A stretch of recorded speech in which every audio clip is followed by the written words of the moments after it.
Eu sei que você, torcedor do Vila Nova, tá chegando empolgadaço aqui nesse vídeo. Afinal, uma vitória de 2 a 0 em cima do maior rival, Goiás, mantendo uma invencibilidade que agora chega a 10 jogos.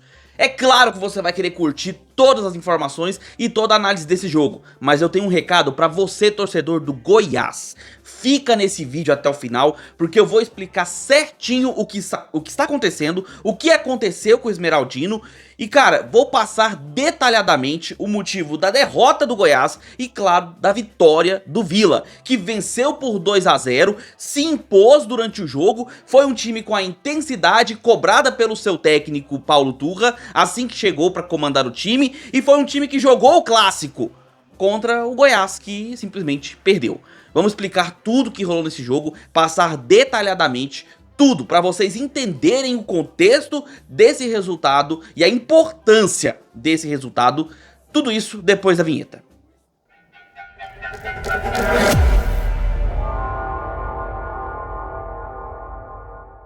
Fala aí, seus torcedores que curtem estourar a lotação do estádio. Sejam bem-vindos ao canal, meu nome é Victor Gader. Sem mais delongas, as escalações aqui na tela. Começando falando pelo Esmeraldino. O Goiás venceu o último jogo diante do Operário com uma mudança de paradigma. Veio com uma melhora no seu futebol que apresentava certa oscilação, mas também mostrou algumas variações de posição, como por exemplo o Moraes jogando quase como um ponta, o Wellington Rato dividindo muitas vezes o meio de campo com o Gaba que entrou no segundo tempo, entre outras pequenas mudanças que o técnico Wagner Mancini gosta de implementar no seu time. Só que para enfrentar um clássico, é importante que o time entenda a importância e a diferença desse jogo.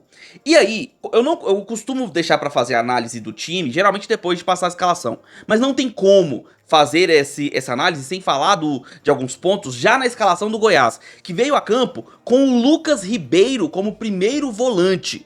Além dele, no meio de campo veio o Rafael Gava e o Wellington Rato. Detalhe que nas pontas tivemos o Jajá, o Moraes e o Anselmo Ramon.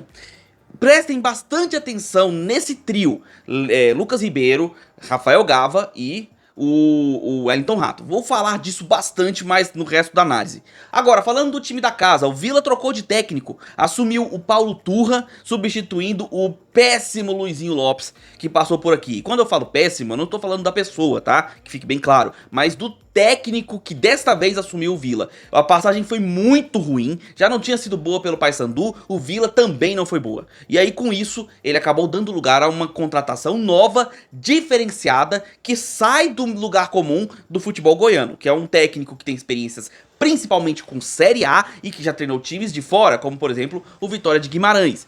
E chegou pregando uma coisa muito específica: intensidade. No primeiro jogo ele já conseguiu tirar um pouco disso, vencendo o Paysandu fora de casa, apesar do jogo ter sido mais complicado por conta do clima, da chuva e de ter sido também fora de casa, óbvio. E nesse jogo, diante do seu adversário, o Vila teve algumas posturas muito interessantes. Primeiro, o Vila não hostilizou o adversário a começo, fim, por fora de campo. Ofereceu espaço para os conselheiros do Goiás, teve todo um tratamento externo mais diferenciado, e até o clima nesse pré-jogo foi mais favorável ao próprio Vila, porque o Goiás tentou pregar uma calmaria, uma tranquilidade, uma pouca importância, vamos colocar assim, para o fato de ser um clássico. Para o Goiás parecia mais um jogo regular, um jogo normal. Pro Vila, sempre será um clássico, e ficou claro isso, incluindo a escalação, que manteve o padrão do que o Paulo Turra já tinha feito, com o Ralf, o João Vieira e o Dodô como os meias, na frente vindo com o André Luiz, Guilherme Parede e Júnior Todinho. Detalhe, o Vila sem um atacante, sem um centroavante fixo, o André Luiz e o Todinho variavam esse posicionamento. E vamos lá, antes de começar especificamente a falar do jogo, é importante que nós voltemos a tocar nesse contexto. Por quê? Tudo que você faz antes do jogo influencia no seu time dentro de campo. O Goiás, desde o início da tratativa durante a semana, sobre o jogo, sobre o clássico, como eu falei agora há pouco, tratou o jogo de uma forma muito simplória. Muito, sabe, como se fosse, sei lá, um jogo contra um Curitiba, contra um Remo, sabe? Um jogo que é importante contra uma grande equipe, mas que não tem a devida importância que deveria. E vamos combinar, às vezes fica parecendo pro torcedor esmeraldino que o Goiás perdeu a sua identificação, porque falta aquela raça, fora de campo, que eu falo mesmo, sabe? A identificação com o time, pra mostrar o quanto que é importante vencer o Vila, vencer um clássico, vencer um time local, ser a força dominante em casa. Tudo bem, o Goiás está sendo essa força a partir do momento que ele lidera a Série B, é óbvio. Ele está sendo o melhor time da Série B, consequentemente o melhor time no momento do nosso estado. Afinal, ele vem com a melhor campanha na competição mais avançada, que é a Série B. Mas o torcedor esmeraldino espera muito mais vivacidade, muito mais raça mesmo, sabe, do time. Até nas entrevistas, até na hora de pregar o que vai acontecer, sabe? É aquela história assim de que clássico é aquele jogo pra você chegar de voadora na barriga da avó grávida, sabe? Clássico é pra você dividir a bola sem se preocupar com o pé adversário. E eu não tô aqui pregando violência, mas eu tô colocando o clima que deveria ser passado, sabe? Aquele clima de vamos ganhar independente do que for. Não foi isso que eu vi do Goiás. Do lado do Vila, a tratativa era mais, digamos, preparativa. O Vila encarava esse jogo como o clássico que deveria jogar. Isso ficava evidente em entrevistas, na tratativa com o adversário, na forma como vinha sendo conduzido os treinos, sabe? Tudo que estava ao redor do Vila no pré-clássico. Daí, vamos para o jogo. E como eu vou falar disso? Como que eu vou falar do jogo sem passar o que eu acabei de falar? Porque o reflexo perfeito do que eu tô falando é o primeiro lance do jogo, onde dentro da área, uma dupla de zagueiros, ao invés de chegar na bola de qualquer jeito, de chegar desesperado pra tirar a bola da área, esses dois jogadores resolvem se abster do lance, sabe? Um deixa pro outro, o outro deixa pro um. E o resultado é que com 1 minuto de jogo, o Vila ganhava por 1-0. Uma jogada pelo lado direito numa cobrança de lateral. O André Luiz, com muita disposição, muita raça, brigou pela bola. Ela sobra para o Elias, que acaba afastando um pouquinho. Mas ela seguiria para a zaga do Goiás, tirada ali da área. Os dois jogadores juntos decidem deixar um para o outro. 1 minuto de jogo, um clássico. Quando que você, torcedor, gostaria de ver seu zagueiro titubeando, sabe? Titubeando na decisão de chutar pra fora da área, pra tirar a bola de perto do gol. Não interessa se tem um outro jogador perto, que os dois chutassem a bola, que os dois tentassem tirar dali. Talvez se mesmo assim houvesse, né, uma tentativa dos dois jogadores tirarem a bola e aí acabassem se engambelando ali e rolasse o gol, o torcedor do Goiás nem ficaria tão chateado. O problema é que os dois jogadores se abstiveram da jogada. E o Elias, que estava na raça, na intensidade que é pregada pelo Paulo Turra, não desistiu. Seguiu com o desejo de fazer o gol, conseguiu a vantagem, finalizou pertinho do Tadeu, vencendo o goleiro e fazendo 1-0 no primeiríssimo lance do jogo. Isso é o reflexo de todo um trabalho que é feito psicológico com os jogadores, sabe? E é aí, nessas horas, que a gente tem que evidenciar o que é certo e que tem que criticar o que é errado. Eu evidencio a intensidade pregada pelo técnico Paulo Turra em sua chegada. Ele deixou muito claro que esse interesse seria passado para os jogadores e que eles deveriam demonstrar em campo. E também destaco o marasmo do Goiás. Não é só nesse jogo contra o Vila. Tem várias e várias rodadas onde você vê as entrevistas do Wagner Mancini, do presidente lá, do CEO, que também agora me fugiu o nome, os próprios jogadores, sabe? Muito calmos, muito relaxados, tudo bem. O momento até positivo. É importante que seja colocado tudo de forma mais tranquila, de forma mais amena, mas tem que saber passar por torcedor aquela intensidade que é justamente o que foi pregado pro Vila. O Goiás também precisa ter. Não é porque está dentro do G4, brigando pelo título, que tem que diminuir o ritmo, que tem que baixar a guarda, sabe? E é isso que aconteceu nessa partida. O Goiás baixou a guarda e quem se aproveitou foi o Vila. Inclusive com a bola o Goiás fez isso. Porque depois que o Vila faz o gol, ele entrega a bola ao adversário e faz uma marcação ferrolho. 5-4-1, ou às vezes, muitas vezes 4-5-1, deixando só um jogador à frente, o André Luiz ou o Júnior Todinho eventualmente, às vezes até o Dodô, sabe, ficava mais à frente. Então assim, o Guilherme Parede também muitas vezes sobrando como o atacante de referência para contra-ataque. E o Goiás com a bola nos pés e com 3 jogadores de meio, que eu falei pra vocês guardarem, falei pra vocês, né, marcarem aí que eu ia comentar. 3 jogadores lentos. Tipo, muito lentos. O Lucas Ribeiro é um zagueiro. Ele tava improvisado de primeiro volante, porque a ideia do Mancini, ao começo do jogo, era ter uma contenção defensiva pro avanço intenso que o Villa poderia impor, justamente por jogar em casa. Só que ele não contava com tomar o gol no primeiro minuto. O resultado é que o Mancini precisava ter feito a leitura do jogo já naquele momento, porque seguiu o primeiro tempo e o Goiás não conseguia criar muitas jogadas pelas pontas de cruzamentos, principalmente do William Lepo pelo lado esquerdo. Do lado direito até teve uma ou outra chegada do Jajá, mas poucos cruzamentos. O House não estava bem no jogo, não estava seguro. Claramente o House estava um pouco nervoso, uma finalização fraca de fora da área, assim, não fraca, mas de fácil defesa. Ele solta, muitas saídas de bola erradas, sabe? O House tava esquisito. Só que o Goiás não chutava no gol.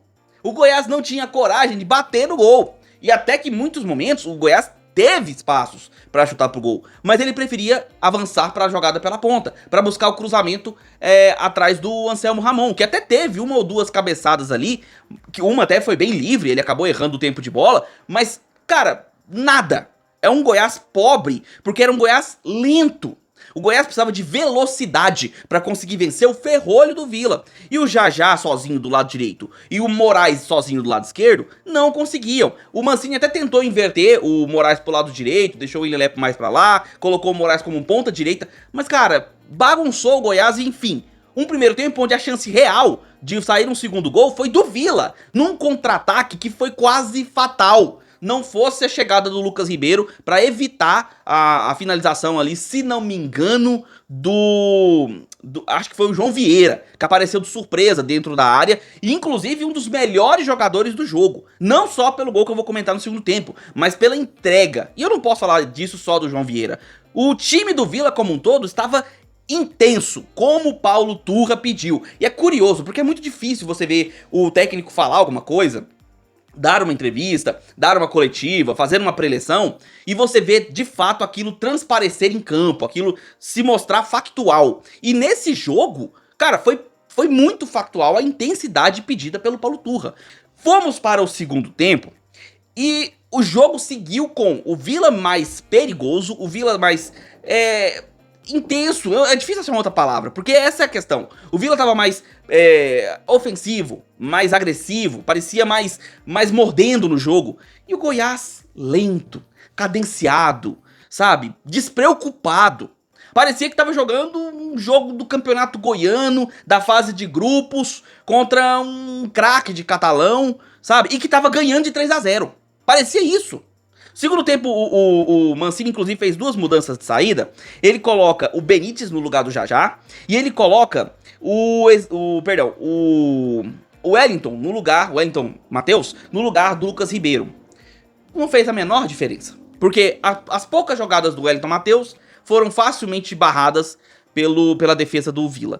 E o Benítez entrou só pra ser mais um, pra não ficar com 10 em campo o Goiás. Porque ele não fez nada. E é um problema que não é nem do Benítez, é a leitura de jogo que foi horrorosa. O Goiás precisando de velocidade, você coloca um jogador lento no meio. Tudo bem, o Goiás pode até estar sem opções, de fato, para um meio de campo mais veloz, mas, cara, aí você tem que mudar o esquema tático. Sai do 4-3-3, vai para um 4-4-2, vai para um 4-5-1, vai para bota uma linha de 3 zagueiros, solta seus laterais, alguma coisa assim. Não dá pra você manter o mesmo padrão e buscar resultados diferentes. E foi isso que o Mancini fez no segundo tempo. Mudou peças, mas não mudou o estilo de jogo, não mudou a intensidade do jogo do Goiás, não mudou o caráter da vontade de jogar que o Goiás estava mostrando, que era bem pífia. O Goiás estava bem sem graça com o jogo, sabe? E o Villa controlando até sem a bola nos pés, sabe? Com pressão defensiva, com linhas bem organizadas de marcação, com a saída de bola perigosa sempre que tinha um contra-ataque.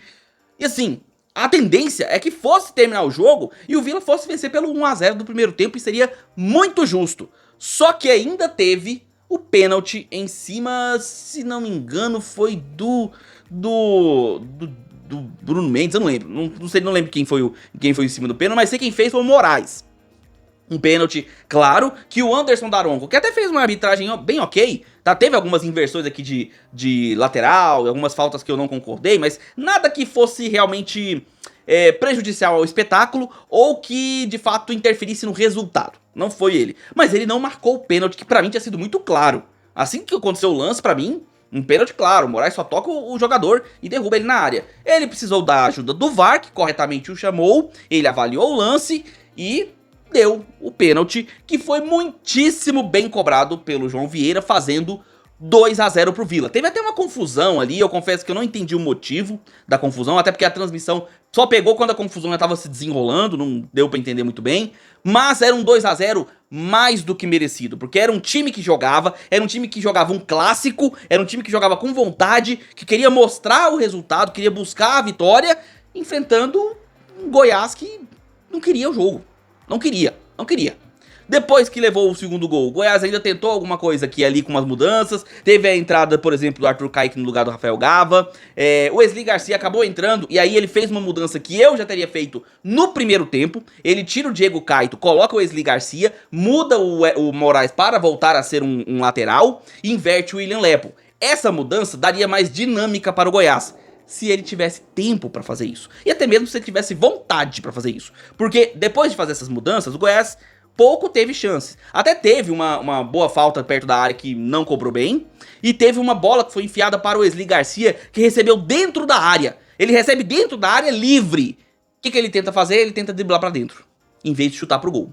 E isso é o retrato do Goiás desse clássico. Um time que não teve coragem de ganhar o jogo, não teve coragem de jogar o clássico. O Vila jogou um clássico, o Goiás jogou um jogo qualquer. E sabe o que me admira? É porque esse clássico não era um jogo simplesmente pra vencer o Vila, tirar o tabu. Não, era um jogo pro Goiás se sustentar na liderança da competição. Porque com a derrota, o Coritiba se mantém como líder e o Goiás fica agora na segunda colocação. E já que o Goiás tá nessa situação de brigar pelo topo da tabela, ele tem que encarar os jogos como decisões pelo título da Série B. E não só um jogo qualquer, muito menos contra o seu maior rival, que agora chega a 10 jogos de invencibilidade. E com isso, o Vila agora encosta ali mais pra cima, perto do G4, chegando, se não me engano, na sexta colocação. A tabela tá aparecendo aí pra vocês. Uma vitória que solidifica o início do trabalho do Paulo Turra. 2 jogos contra 2 adversários chatos e cascudos. Um que vem ali de resultados que ficaram vergonhosos pro torcedor do Vila. E o outro que é o seu maior rival. E o Paulo Turra vence os dois. E assim, inclusive vence convencendo. O jogo contra o Paysandu ele mereceu vencer, e esse jogo contra o Goiás seria injusto qualquer outro resultado que não fosse a vitória do Vila. E o Vila vence e pega confiança pra seguir no segundo turno, se aproxima do G4 e vê um comando bem estabelecido. E olha, parabenizar também a torcida do próprio Vila Nova, que fez uma bela festa no Oba. Eu sou um daqueles que defendo os jogos com as duas torcidas. Esperava que fosse, por exemplo, num clássico como esse, um jogo num Serra Dourada lotado, 30 mil pessoas, duas torcidas, as duas torcidas torcendo pelos seus respectivos times. Era isso que eu esperava, mas já que não pode ser feito assim aqui no nosso estado, já que não funciona, pelo menos o estádio do Vila estava lotado, o Oba estava abarrotado de torcedores e que fizeram uma belíssima festa para a vitória do Tigrão, que acabou encostando ali perto do G4. O Goiás precisa rever os seus conceitos dos jogos da Série B, precisa dar mais importância àquilo que tem que ser dado importância, principalmente os jogos decisivos. Não dá pra jogar contra o Vila, cara, não dá pra jogar contra o Vila do jeito que o Goiás jogou. O torcedor esmeraldino, mesmo que o Goiás consiga o acesso, consiga um eventual título, o torcedor fica muito mordido. Porque você pode até perder, faz parte do futebol. O que você não pode, e eu sempre falo isso, é não competir. O time tem que competir. A derrota pode acontecer, mas você tem que pelo menos tentar jogar. Mas, cara, e aí? O que vocês acharam dessa vitória do Vila? Derrota esmeraldina. Você, torcedor do Vila, conseguiu ali ver realmente o trabalho do Paulo Turra se solidificando com esta vitória? O que você tá achando desse momento empolgado do Vila? 2 vitórias sobre 2 clubes que o Vila sempre teve ali, né? A sua rivalidade. A do Paysandu é mais recente, mas o Goiás, rivalidade eterna. E aí, o que você tá achando do trabalho do Paulo Turra? E você, torcedor esmeraldino? O Mancini não conseguiu passar a intensidade que deveria passar para o time esmeraldino. O que você achou dessa apresentação do Goiás? Será que tem alguma coisa positiva para tirar desse jogo? Alguma lição para as próximas rodadas? O que você tá achando desse momento onde o Goiás acaba perdendo ali a liderança? Tudo bem, tá dentro do G4, o objetivo é o acesso, mas me diz aí, o que você achou desse jogo? O que você tá achando desse resultado e do futebol apresentado pelo time esmeraldino? Coloca aí nos comentários a sua opinião que eu quero saber. A análise do jogo continua com seu comentário aqui embaixo, beleza? Já peço que deixe seu like, se inscreve no canal e marca o sininho para receber notificações sempre que sair um vídeo novo aqui no canal. E compartilhe esse vídeo com seus amigos para que outros torcedores também recebam essa análise, assim como você. Peço também, com muita gentileza sua, de clicar no botão hypar. Aqui você pode ver, não tem propaganda, não tem bet, não tem essas coisas. Então eu peço que você ajude o canal deixando seu like, clicando no botão hypar, apoiando o trabalho para que nós possamos continuar executando, trazendo esses vídeos para você de análise. E se puder considerar ajudar o canal financeiramente também, se torne membro. É a partir de apenas R$ 1,99, você entra no grupo do WhatsApp do Gather Futebol Clube, que tem torcida de todos os clubes, para você conversar, para você se divertir, para você desabafar e para você ter todos os benefícios do Gather Futebol Clube. É a partir de apenas R$ 1,99.